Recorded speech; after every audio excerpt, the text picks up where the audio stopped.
ಪ್ರತಾಪ್ ಸಿಂಹಗಿಂತ ಉತ್ತಮ ಅಭ್ಯರ್ಥಿ ಸಿಕ್ಕಿದ್ದಾರೆ ಅಂತ ಮೈಸೂರಲ್ಲಿ ರಾಧಾ ಮೋಹನ್ ದಾಸ್ ಹೇಳಿದ್ದಾರೆ.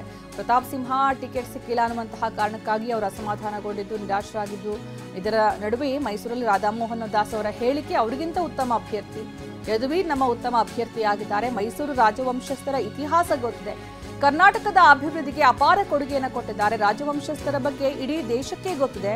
ಯದುವೀರ್ಗಿಂತ ಉತ್ತಮ ಅಭ್ಯರ್ಥಿ ಬೇಕಾ ಅಂತ ಮೈಸೂರಲ್ಲಿ ರಾಧಾ ಮೋಹನ್ ದಾಸ್ ಹೇಳಿಕೆಯನ್ನು ಕೊಟ್ಟಿದ್ದಾರೆ. ಮೈಸೂರಲ್ಲಿ ರಾಧಾ ಮೋಹನ್ ದಾಸ್ ಹೇಳಿಕೆಯನ್ನು ಕೊಟ್ಟಿರೋದು, ರಾಜವಂಶಸ್ಥರ ಬಗ್ಗೆ ಇಡೀ ದೇಶಕ್ಕೆ ಗೊತ್ತಿದೆ, ಉತ್ತಮ ಅಭ್ಯರ್ಥಿ ಪ್ರತಾಪ್ ಸಿಂಹಗಿಂತಲೂ ಅನ್ನುವಂತಹ ಮಾತನ್ನ ಹೇಳಿದ್ದಾರೆ. ಈ ಮೂಲಕ ಯಾಕೆ ಯದುವೀರ್ ಅವರ ಆಯ್ಕೆ ಆಯಿತು, ಪ್ರತಾಪ್ ಸಿಂಹ ಅವರಿಗೆ ಯಾಕೆ ಟಿಕೆಟ್ ಸಿಕ್ಕಿಲ್ಲ ಅನ್ನೋದಕ್ಕೆ ಸಂಬಂಧಪಟ್ಟದ್ದು ರಾಧಾ ಮೋಹನ್ ದಾಸ್ ಕೊಟ್ಟಂತಹ ಹೇಳಿಕೆ ಇದು.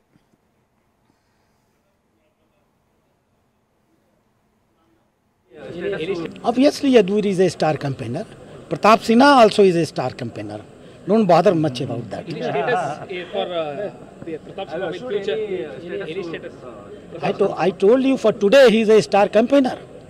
Rest you can imagine. But today is our star campaigner. Yes, he is.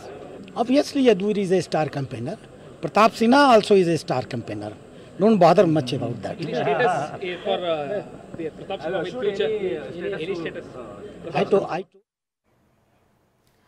Pratap ಸಿಂಹಗೆ ಸ್ಟಾರ್ ಕ್ಯಾಂಪೇನರ್ ಮಾಡಿದ್ದೇವೆ ಅಂತ ಮೈಸೂರು ರಾಧಾ ಮೋಹನ್ ದಾಸ್ ಹೇಳಿಕೆಯನ್ನು ಕೊಟ್ಟಿದ್ದಾರೆ. ಸ್ಟಾರ್ ಪ್ರಚಾರಕ ಪಟ್ಟಕ್ಕಿಂತ ಇನ್ನೇನು ಬೇಕು, ಯದುವೀರ್ ಕೂಡ ನಮ್ಮ ಸ್ಟಾರ್ ಕ್ಯಾಂಪೇನರ್ ಅಂತ ಮೈಸೂರಲ್ಲಿ ರಾಧಾ ಮೋಹನ್ ದಾಸ್ ಹೇಳಿಕೆಯನ್ನ ಕೊಟ್ಟಿದ್ದಾರೆ. ಈಗಾಗಲೇ ಮಾತಾಡಿದ್ರು ರಾಧಾ ಮೋಹನ್ ದಾಸ್ ಅವರು, ಸ್ಟಾರ್ ಪ್ರಚಾರಕ ಪಟ್ಟಕ್ಕಿಂತ ಇನ್ನೇನು ಬೇಕು, ಅವರು ಕೂಡ ಸ್ಟಾರ್ ಕ್ಯಾಂಪೇನರ್, ಯದುವೀರ್ ಕೂಡ ಸ್ಟಾರ್ ಕ್ಯಾಂಪೇನರ್ ಅಂತ. ಅದಕ್ಕೂ ಮೊದಲು ಪ್ರತಾಪ್ ಸಿಂಹಗಿಂತ ಉತ್ತಮ ಅಭ್ಯರ್ಥಿ ಸಿಕ್ಕಿದ್ದಾರೆ, ಯದುವೀರ್ಗಿಂತ ಉತ್ತಮ ಅಭ್ಯರ್ಥಿ ಬೇಕಾ, ದೇಶಕ್ಕೆ ಗೊತ್ತಿದೆ ಮಹಾರಾಜರ ಕೊಡುಗೆ ಏನು ಅಂತ ರಾಧಾ ಮೋಹನ್ ದಾಸ್ ಹೇಳಿದರು.